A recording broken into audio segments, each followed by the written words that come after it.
Hi, this is John Ondo from Marketing Media and Cupcakes. And before we get into today's episode, I just want to say thank you so much for listening. We're back after being gone for over 4.5 years. And I hope you get a chance to listen to episode 77, where we explain why we were gone for so long and that we're back for at least 3 more episodes. Angel and I are big supporters of entrepreneurship, and we love small businesses and faith-based businesses. And we just want to encourage you through our podcast each week. What's going to determine if we continue with more episodes will be the response. Subscribe to us on your platform. Send us an email at john@ondomedia.com. That would help us know you're listening and you want more episodes. So thank you so much, and let's get into today's episode. Well, as people have learned in the last couple of weeks, not everybody's on Facebook anymore. Entire social media outlets have disappeared from the planet. Let's not get into that. But, well, that's my point, though. Yes. If you think you can build your business structure based off of Facebook or Twitter or Instagram, things always come back around. That's why I wear the same clothes. Things always come back around. This is the small business podcast that is sweeter than all the rest. Marketing, media, and cupcakes. Welcome to Marketing, Media, and Cupcakes. Hello, I'm John Ondo. Along with me is my beautiful wife, Angel. Hi there. She is a customer service, a customer experience pro, Sure. as they say nowadays. Mm-hmm. And I am a filmmaker and a media influencer. I work and do commercial production and documentaries and all kinds of things because I like to communicate things. Mm-hmm. And today we are going to discuss that very topic, communication, with, and what's unique is you and I both use email and text differently with our clients and business things. 100%. And I have to say, when it comes to email and texting and all those types of things, I lose my mind. Yes, you do. It's one of the most frustrating things in the world for me. Many a rant. I'm working with clients just this week. We were taping a television show that I produce at a studio up in the other corner of Ohio, and I have a lot of publishers I deal with. Some of them are on the email and they are on it, and I get a response within minutes, and others I get a response a day later, and I get confusing information. And in my world, I'm counting on you to have my guest in a place on a computer at the right time to do these TV shows, and when we get a little struggle when we're waiting there, and like, I haven't gotten an email back from this guy in a month, but he said he was going to be there and he confirmed everything.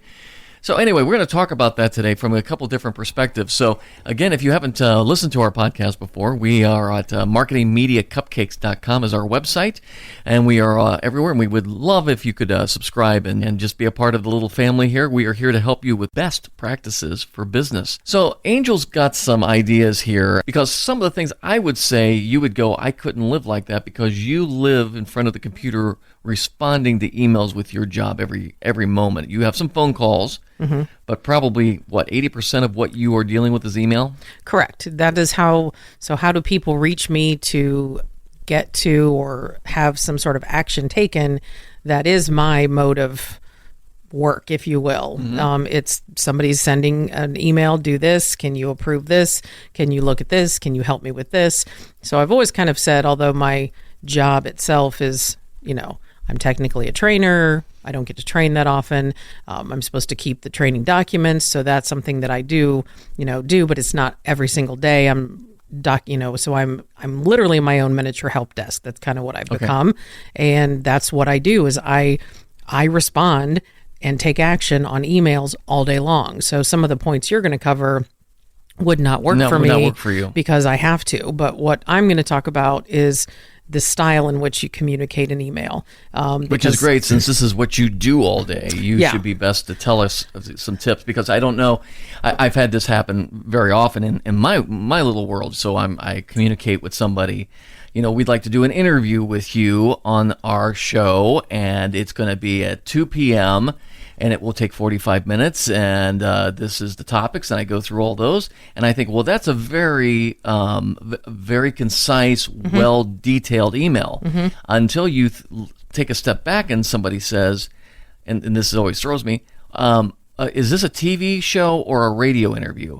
Well, I didn't say that. I just said interview. I just assumed because maybe they see a call letter or something that it's TV, but that's not always the case. Sure. And then they say, well, that's great. I'll be there at 2. And then there's some confusion. We figure out they're on the West Coast, and they thought I was speaking in West Coast time. So there's all these little things. We'll talk about some of these things. So even though you may write a very detailed email, it may not be detailed enough. Correct. So what John was saying, and again, I have these things that I try to live by. I've been through multiple classes at work. I actually have done team building and other team interactions when email became a problem, when email literally became an issue from a personnel perspective. Created issues among team members because of email. This has been a while ago, but it was, so I've done different things. Like what kind of issues? It's about communication style. Okay. So it goes back to a conversation that I was just having, and this is not anywhere in here, but I like to be. So, for example, when I walk around, I smile at people. Now, in this day and age with my mask, nobody can tell, but they can see my eyes. But that's always been my thing. I smile at people. I may say hello. I don't even know you. That's who I am. So that's how I start most of my email communications. Hello, hi, how are you? What's up? Good morning, something. Yes. And because I communicate in that way, when people send things to me and don't communicate in that manner, when they start with either just my name or they don't say, there's no salutation, it's just straight to the business. I used to be completely offended, and I would read that email with totally different tone. Like, how we can all read tone into an email. I would be upset by that because my communication style is you have just cut off my need for that personal connection by not saying hello. And you've just basically said that, I'm not worth your time. Now, it's not their intention. Yeah, it's almost like somebody coming over your cubicle and saying, hey, do you have that report? And not even saying, hi, Angel. Hey, do you have that report? Yeah. But I have learned there are people that is not their communication style. Yeah. So you cannot impose yours onto someone else. However, in team environments and close-knit groups, it is important that and understand each other's style, because that way there's no hard feelings. So I have learned certain individuals that I communicate with on a regular basis, they will always start right out the gate with my name or nothing at all.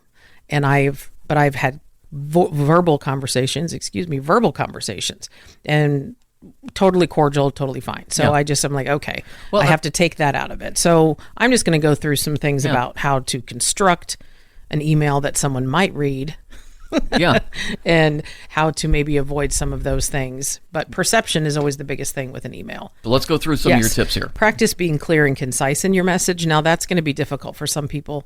I break this rule myself sometimes because there's so much to tell. If you have an email that is just so much to tell that it's just going to be a book, then you really need to make a phone call. If you're going to send something, I tend to send if there's a lot of information, but I need to communicate it because I'm communicating to 80 people, then I will bullet point it. Yeah. That way it's easier to read. It's visually more something you can kind of consume versus individuals who I work with, and they know they do this, but they will send you a 10,000 word epistle on and I'm like, I get lost in it. I'm like, right. I don't know where you're going. What am I supposed to be taking out of this? So clear and concise. That is like the first one. And if I could add, please. One of the things that I'm always conscious of, and this is from my interview part of my job. I always know when I ask a question in an interview, it's very short and wide open because I want a big long answer from the person I'm interviewing. Yep.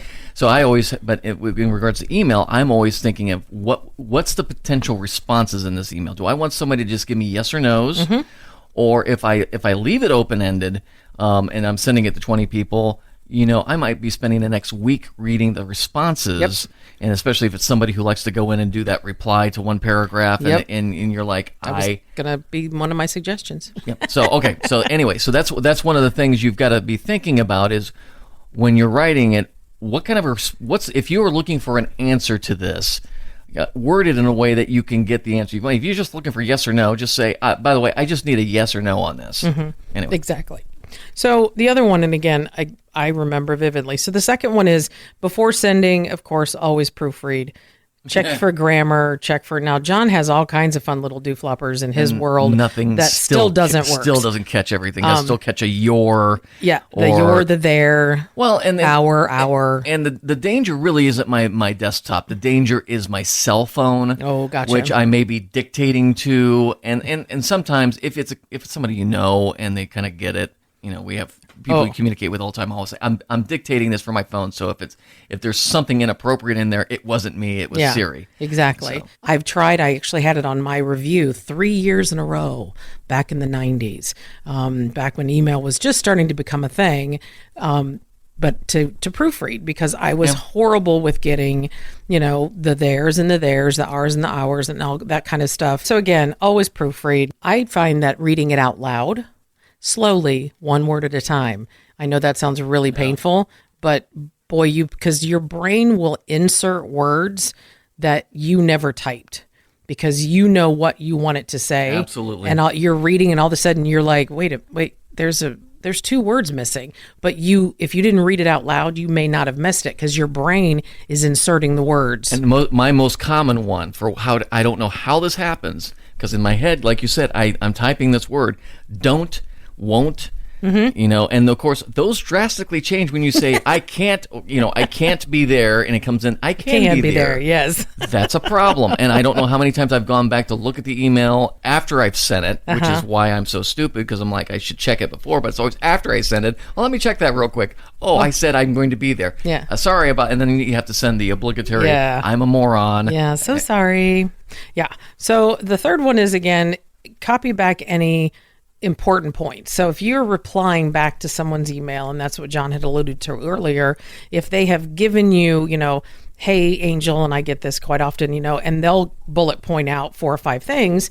Okay, well then I literally will copy those 4 or 5 things into my reply, and then I will put either in a different color or a different font my answer. That way there's no confusion about what I'm answering. I do really like that when somebody takes the time to do that. To me, that says, hi, I am responding to your questions in the order you sent them or whatever. And I have a few guys that I work with that do that, and that's just, to me, it just means a lot to me, because it makes me be able to understand what they're saying. Yep.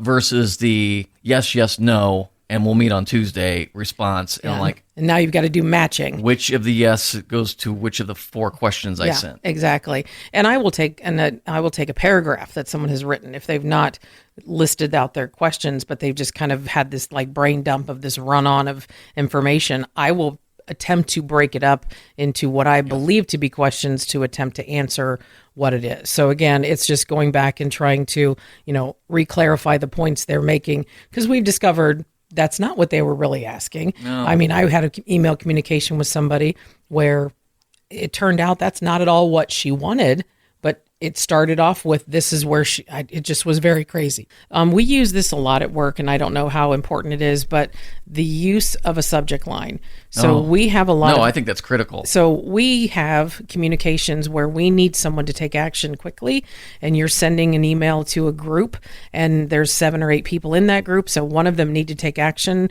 to get something processed quickly or released.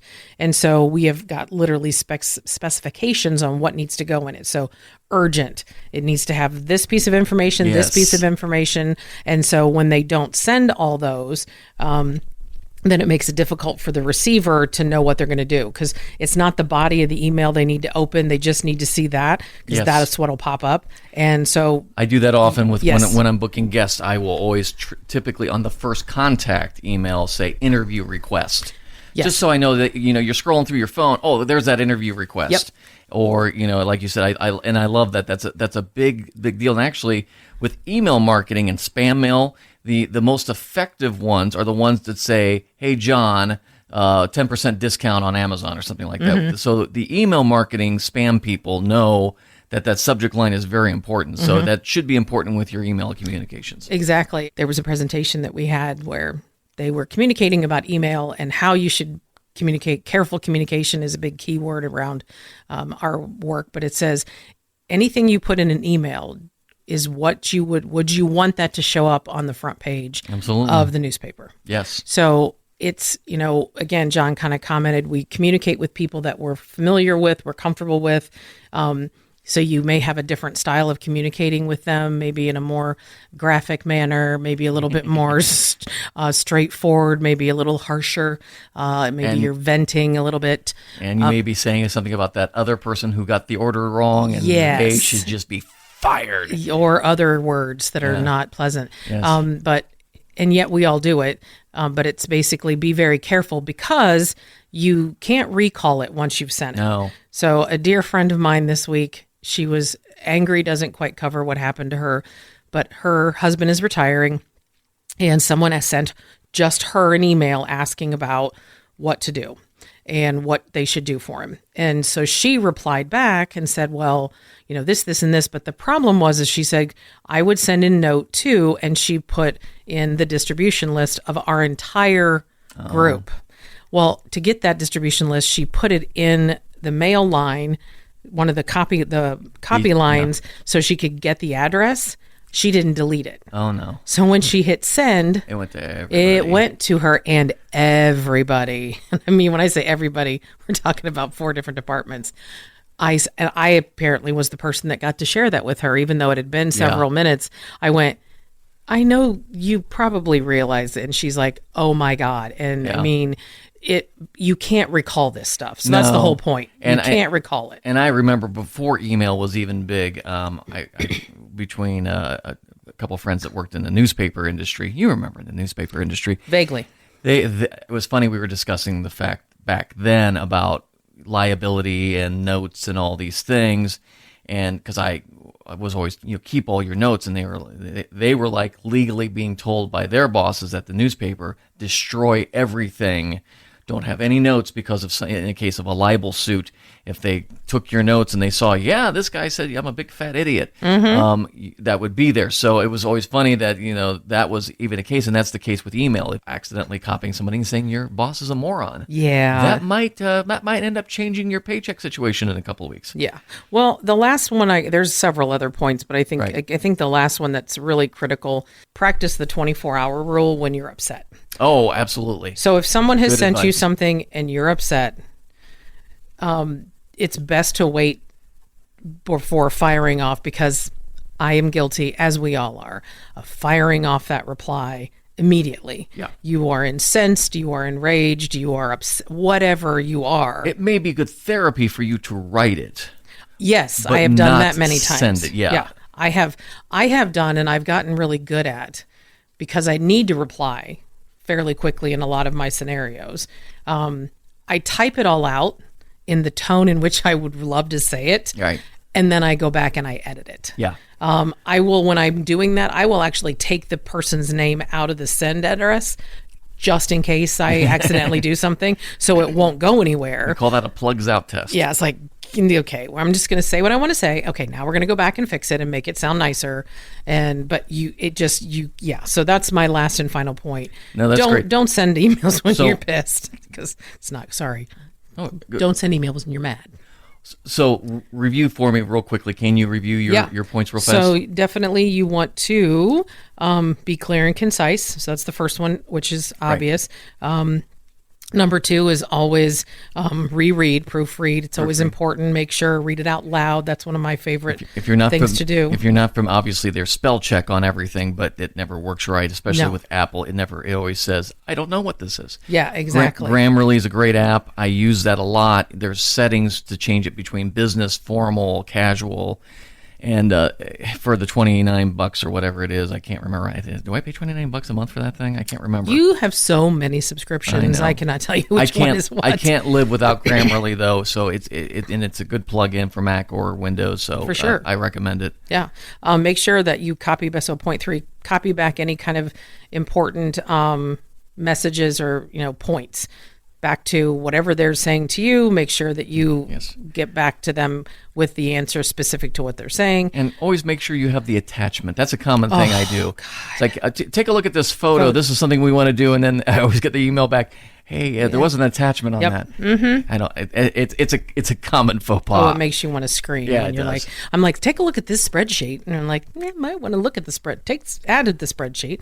The next one is number 4 is subject lines. So again, Yes. making use of your subject line by putting some important things in it that will make someone open it. We would use keywords Yes. in the Much better industry. said. Yep, keywords in your subject line. That's a great tip. Yeah. Kind of the combo one. You can't recall an email, so don't send them when you're upset. So if you can wait 24 hours, definitely wait before you send off a fiery email. The last thing, this is a bonus tip. Just a little bonus tip. Bonus tip. Bonus. Ding, ding, ding, cowbell. If your email communication with an individual has to go back and forth more than 3 times, pick up the phone. Ooh, that's a great rule. Pick up the phone. Oh my gosh, yes. Because that was one of our biggest ones, is we call them email wars.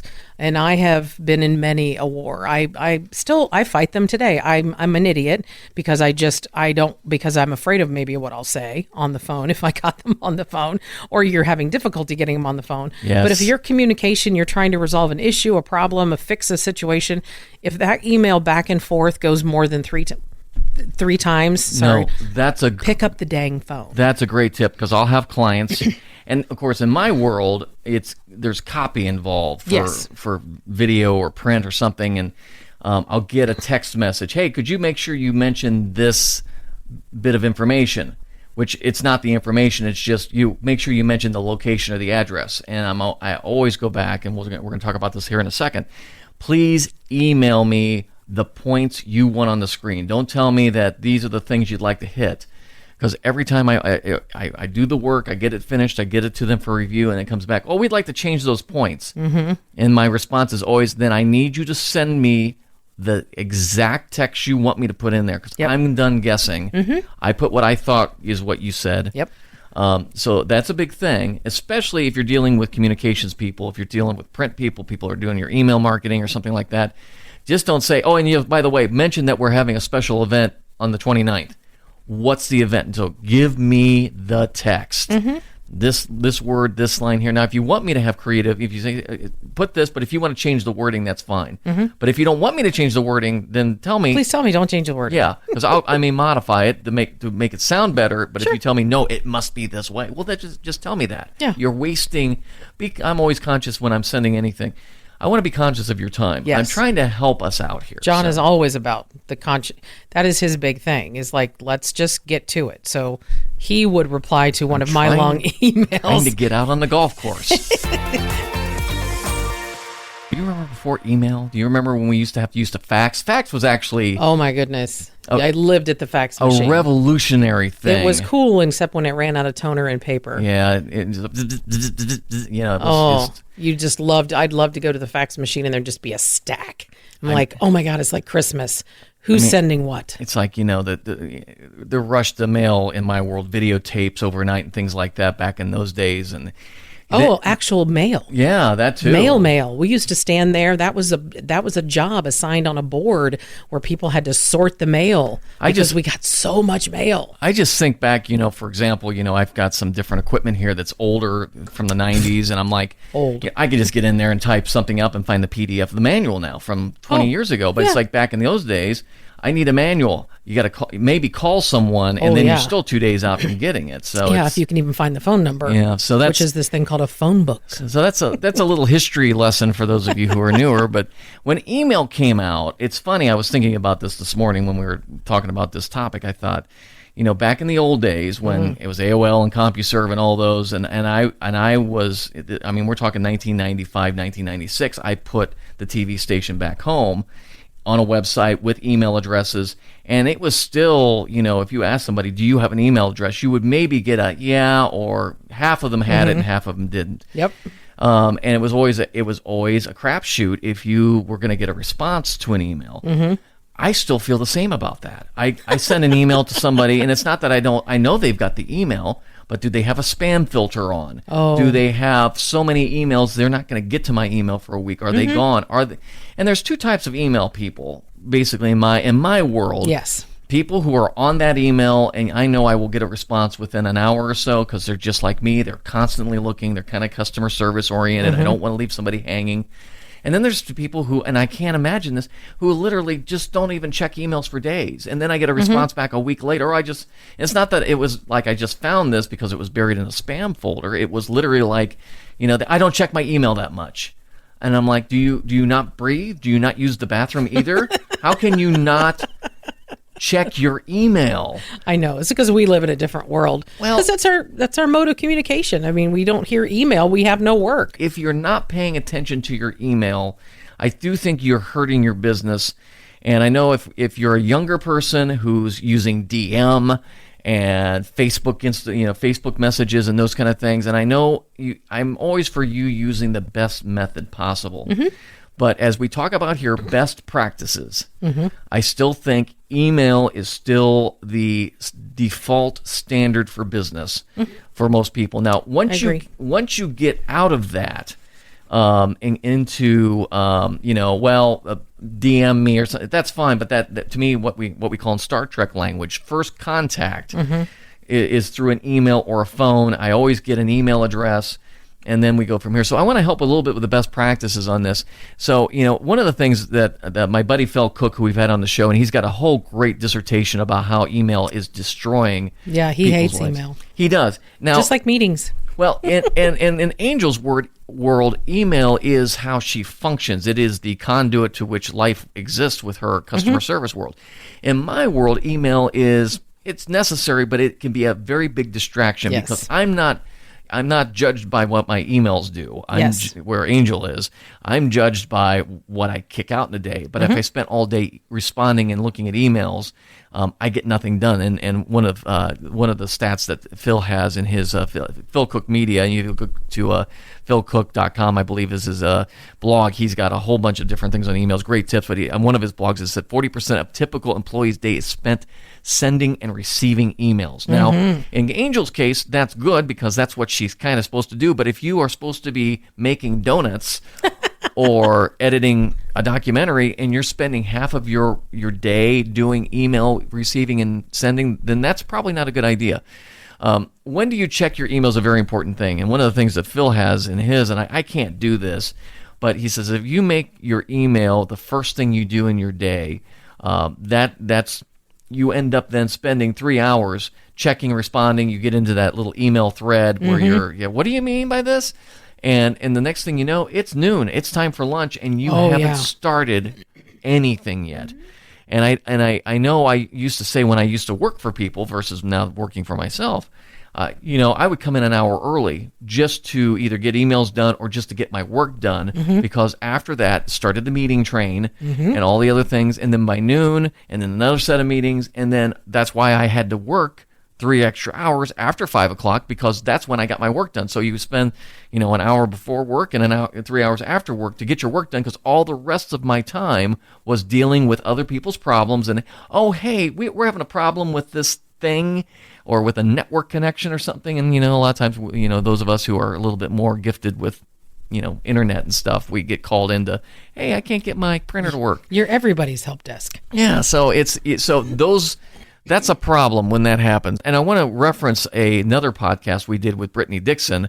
She has a bunch of them on her podcast on Process for Profit. But if you go back and look at one of our podcasts called Email Overload, she gives some tips because one of the things you can do is prioritize your emails. Yes. So if you just flip through instead of doing what I often do, is like, okay, I just want to get all the little blue dots off my email. You just sit back through. It's like, this is spam. This I need to respond to later. This I need to respond to later. This is nothing. This is nothing. And you prioritize. And then you can go back at noon and then actually respond to those. And if there is the house is on fire email, you can respond to that. So that's another way to look at it. So you, again, get back to work as soon as you can because nobody likes when they can get those things done. So here's the thing that we're dealing with now is email is kind of the standard for those of us who are a little older. I know young people, my stepson, Zach, deals with DMs. I don't even know if he checks his email. I think he wants to see how many he can actually have. But he doesn't care about them. Unless I've told him I've sent him something or he is looking for an email specific from an individual. His email is full. I mean, I think he had 10,000. Yeah. Just because he wanted to see how big he could get the number. And I'm like, well, then that just becomes pointless because, you're not even responding. Exactly. It's bad customer service. Horrid. So, and I have a friend, my age, who we've done a couple projects together. He has never emailed me. It's always been a Facebook message, which is just odd because I don't check Facebook messages. So this kind of sets up the thing we want to say to you for best practices. And if you agree with this or not, I'm just telling you I think I'm not alone when we say this. Text and direct messages are great ways to communicate. They should not be your first contact. Emails need to be your default method of business. And let me explain how you can make that, first of all, work.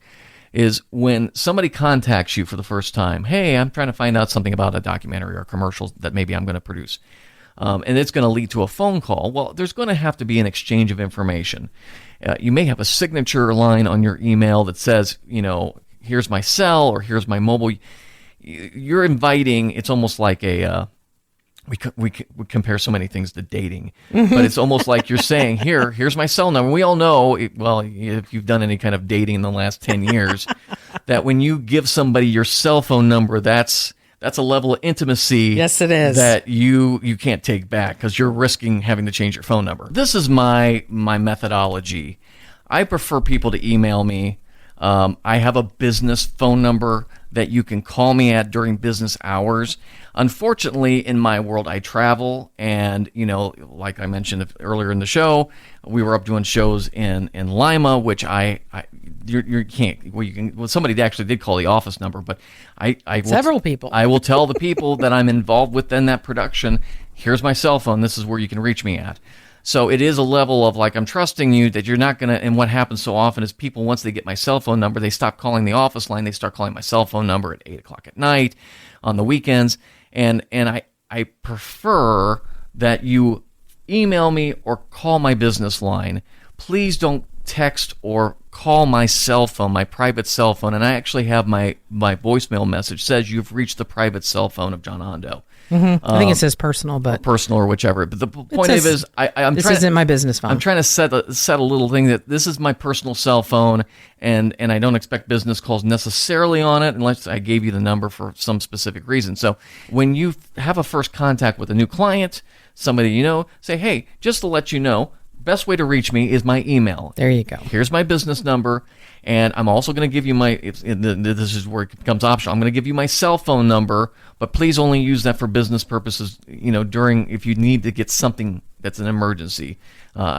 So respect the fact that I don't want to call from you when I'm on the golf course. And you shouldn't give that unless they've become a client. Yeah, exactly. That's a good point. Any kind of communication, the most blood pressure spiking thing that can happen to me is where my watch the buzz and I look and I've got a text message. There's a lot of other reasons why that happens between kids and other things in my life. We'll leave it at that. So if you send me a text message, just know you could spike a heart attack with me because it's a high blood pressure situation. Because my response typically is when I'm mowing the lawn and my watch goes off, something has gone horribly wrong. I've forgotten something. I'm going to get yelled at and it always ends up being he's triggered. It's my son asking, "Hey, have you bought that thing yet? Have you bought that thing on Amazon yet?" Yeah. So again, everybody's different. So you may be fine using text messaging and giving out your cell phone, and that's fine. Put that in an email, put that in a text message. But if somebody's always constantly constantly contacting you in a way you don't want to be contacted, just politely say, "Hey, I would prefer." Email's the best way to get a hold of me during business hours, and I typically, even though I don't, so I'm now leaking a big thing. I don't carry my cell phone with me on the weekends or something, so they understand if I text you on the weekend, I'm not going to get you. So at least they're driven to do that. But I'm very customer oriented, customer service oriented. Yes, he is, and to a fault. Well, and there are things that are big deal things. I could potentially get a text message from a TV station or something saying the file we have is corrupt. Can you resend it to us? We need it in an hour. So I'm very proud to set up and make that stuff happen. So I never want anybody to ever say, we tried to get a hold of you and 10 people died because we could not contact John you. assumes the barn is always on fire. Is always on fire. It's not healthy. So No, it's not. spam is another big thing. And one of the things I mentioned, the blood pressure goes up for text, but the blood pressure also goes up if I see a lot of emails in the morning. He gets, If I don't have the spam filter on, it would not be uncommon for me to have 50 emails from midnight to 6 a.m. when I wake up or whatever. Sure. So one of the things I highly recommend, I can only tell you the one I use for Mac. It's called Spam Sieve. It is phenomenal. It's ridiculously accurate.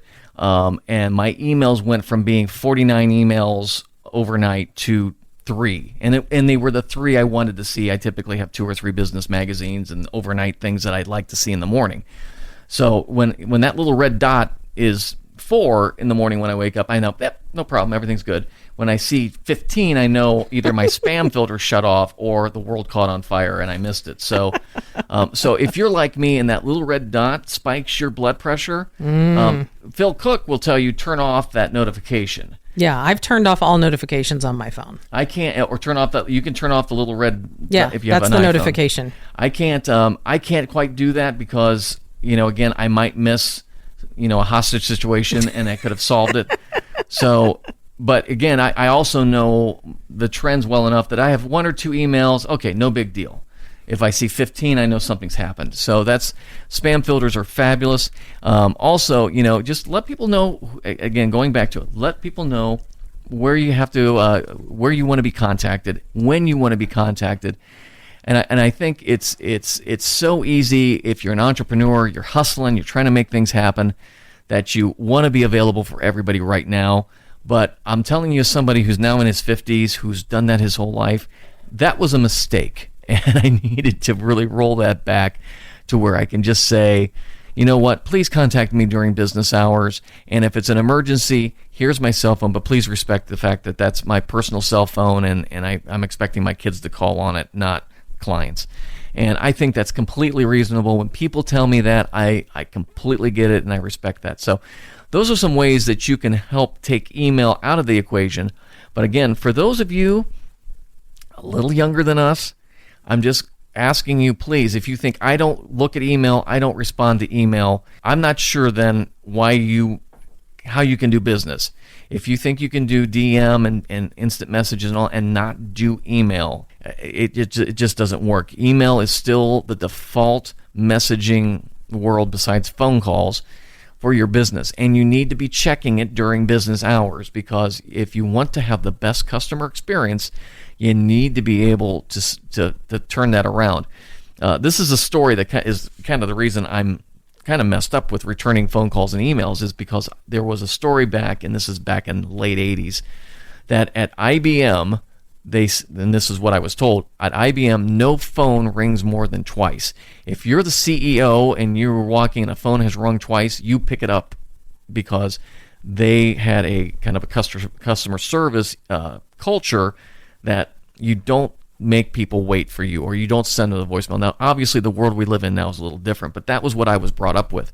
So that's why, to me, mentally, it's very important to make that callback or send that reply to that email. Most people expect if I send an email to you during a business day that I will get a response back within that business day, or at least soon after in the next business day. I am constantly frustrated and will not work with people in the industry who just don't respond, or they say I don't check my, and they say I don't check my email, and it's not like I don't check my email on Saturday. I get that, but it's like they don't check their email for a week at a time. There's no way I can work with you, because my needs are I need to have a response within a few hours or a day.